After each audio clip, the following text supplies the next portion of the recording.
Olá, vamos falar agora de números racionais? Bom, para iniciarmos a nossa fala de racionais, a gente precisa rever um pouquinho sobre os conjuntos que nós já aprendemos. O primeiro dos conjuntos que nós aprendemos são os conjuntos dos números naturais, representados pela letra N, aonde todos os nossos números são positivos. Depois disso, aprendemos já um outro conjunto, que é o conjunto dos números inteiros, representado pela letra Z, aonde agora eu tenho os números positivos e os números negativos. Então, o conjunto dos números naturais está contido no conjunto dos números inteiros, isto é, está dentro do conjunto dos números inteiros. O próximo conjunto, e agora sim o conjunto dos números racionais, que é representado pela letra Q, ele tem todos os números que podem ser escritos da forma de uma fração, isto é, a própria fração, os decimais exatos e as dízimas periódicas. Então, agora nós temos o conjunto dos números naturais e o conjunto dos números inteiros estão contidos no conjunto dos números racionais, isto é, dentro dele. Quer dizer que eu posso ter fração positiva e negativa, decimal positivo e negativo e assim por diante. Bom, como eu disse, então é qualquer número que pode ser escrito na forma de uma fração. Não se esqueça que o número inteiro, ele também pode ser escrito na forma de uma fração, portanto, o denominador dele seria 1, se eu trato de um número inteiro. Todos, então, que faz parte do conjunto dos números racionais são os números naturais, os números inteiros, as frações, os decimais exatos e os decimais periódicos. Agora quero que você me responda rápido. Todo número inteiro é um número racional? Sim ou não? Sim, todo número inteiro é um número racional. Todo número natural é um número inteiro? Sim ou não? Sim, muito bem. Todo número racional é um número inteiro? Não. Perceba que o conjunto dos números racionais é um conjunto maior que o número inteiro, então não pode ser todos, pode ser alguns. Todo número natural é um número racional? Sim, todo número natural é um número racional. O conjunto dos números naturais são bem pequenininhos, que são o conjunto dos números positivos. Todo número racional é um número natural? Não. De novo, olha, o conjunto do número racional, ele é maior do que o conjunto do número natural, portanto, não pode ser todos, só pode ser alguns. Todo número inteiro é um número natural? E aí, pensa no conjunto dos inteiros e o conjunto dos naturais. Quem é o conjunto maior? Todo número inteiro não é natural, porque o conjunto do número inteiro ele é maior que o conjunto do natural. Bom, e agora, você se lembra o que é uma fração irredutível? Para a gente começar um pouquinho, eu preciso ter certeza que vocês sabem o que é uma fração irredutível. Fração irredutível é aquela fração que não tem mais como simplificar. Eu já fiz todas as simplificações possíveis. Lembre-se que simplificar significa dividir numerador e denominador pelo mesmo número, ok? E agora, como é que eu vou transformar um número decimal em fração? Bom, primeiro, a gente pode usar o recurso de nos apoiarmos na forma que nós lemos um número. No exemplo ali, 8,24 ou 8 inteiros e 24 centésimos. Transformando isso em fração ou em número, né? A escrita dele ali por extenso em números, eu tenho 8 inteiros, o algarismo 8, e 24 centésimos, uma fração de 24 sobre 100. Quando eu coloco, então, 8 inteiros e 24 centésimos, eu tenho um número misto. Posso ainda transformar numa fração imprópria, lembra disso? Fração imprópria é quando eu multiplico o denominador pela quantidade inteira, então aqui 100 vezes 8 dá 800, e somo o meu numerador. Por que eu multiplico? Porque eu tenho 8 inteiros divididos em 100 partes. Então, quantas partes no total eu tenho? 800 partes, 8 vezes 100. E tenho mais um inteiro, na qual eu só quero 24 partes das de 100. Por isso que eu somo com 24 e passo a ter 824 centésimos. De uma forma prática, eu posso pensar da seguinte forma. Esqueço a minha vírgula e coloco o meu número ali no meu numerador de uma fração e abaixo dela o algarismo 1, como se eu tivesse um número inteiro 824. E eu vou olhar agora para o meu número decimal e verificar quantas casas após a vírgula eu tenho, será equivalente à quantidade de zeros que eu vou colocar no meu denominador. Então, ali, olha, uma casa que seria o algarismo 2, 1, 0. Segunda casa, que é o algarismo 4, outro 0. Então, fica 824 centésimos. Próximo exemplo, 0,295 ou 295 milésimos. Esqueço a vírgula, 295 sobre 1.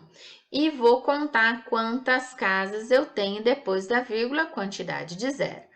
O algarismo 2, uma casa, 1, 0. Algarismo 9, segunda casa, outro 0. E algarismo 5, terceira casa, outro 0. E 0,7 ou 7 décimos, esqueço a vírgula, 7 sobre 1.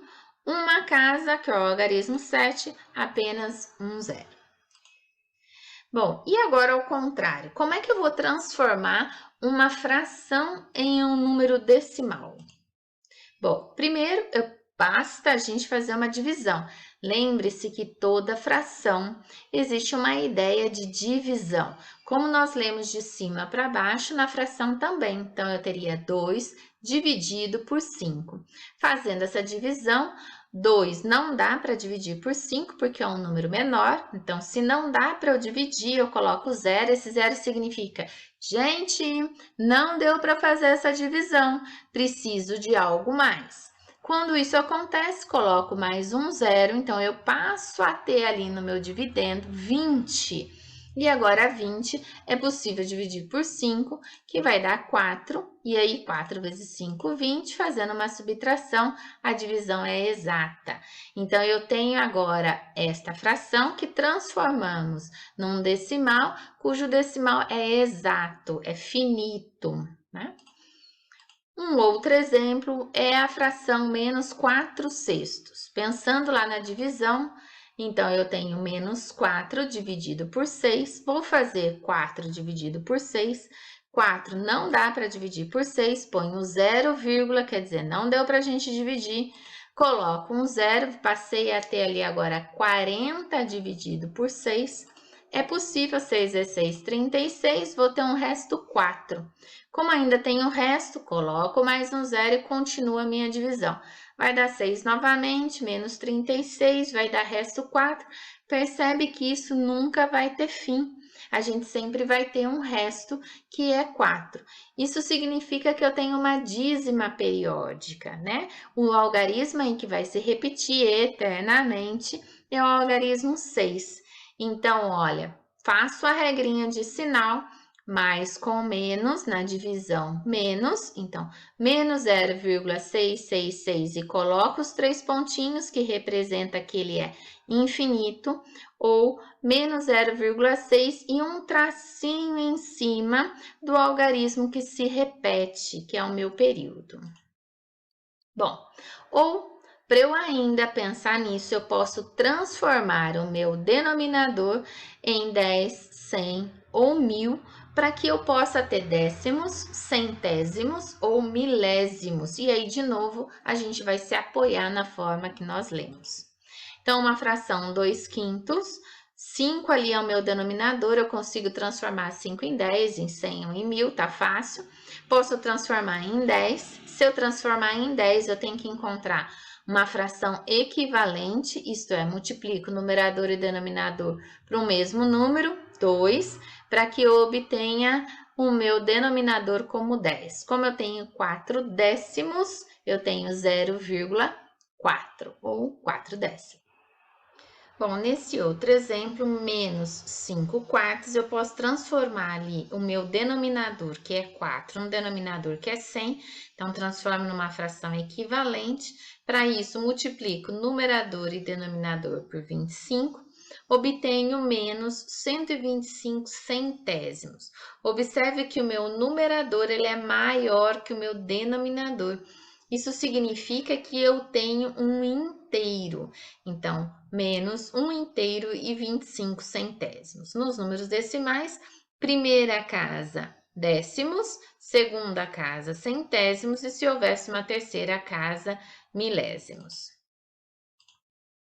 Bom, então, tratando de decimal, nós temos duas possibilidades. Uma é ele ser um decimal exato.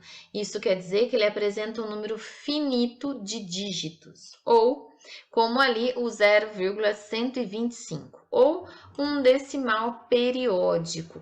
Periódico, ou também conhecido como dízima periódica, ele pode apresentar um ou mais algarismos que se repetem de forma infinita, como no exemplo 0,137, 37, 37. Observa ali que é o 37 que se repete nessa dízima periódica. Vamos falar da representação de um decimal de uma fração numa reta numérica. Bom, nosso objetivo então é localizar a fração menos 2/5 numa reta numérica. Primeiro passo, se eu tenho aqui, olha, um numerador 2 e um denominador 5, significa aqui que eu tenho menos do que um inteiro. E no caso aqui negativo, quer dizer que então eu tenho um número que está localizado entre 0 e menos 1.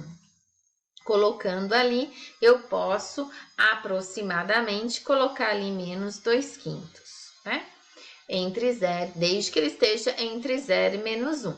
Como ele ainda não chegou ali no menos 1, meu numerador é 2, bem menor do que 5, quer dizer, não está nem na metade de 5, se fosse a metade seria 2,5, quer dizer que ele é um pouquinho menor que metade, um pouquinho menor que 0,5. Se eu fizer divisão de cabeça, encontraria até menos 0,4. Uma outra possibilidade é, sabemos então que ele está entre 0 e 1, eu pego esse intervalo dessa medida 0, 1, divido ali em 5 partes, ó, uma parte, 2, 3, 4, 5 partes. Como eu quero duas partes, primeira, segunda, e vou localizar ali exatamente este meu decimal. Bom, espero que vocês tenham entendido, que tenham gostado. Deixe aí a sua dúvida, deixe o seu like e até mais. Um grande beijo, tchau, tchau.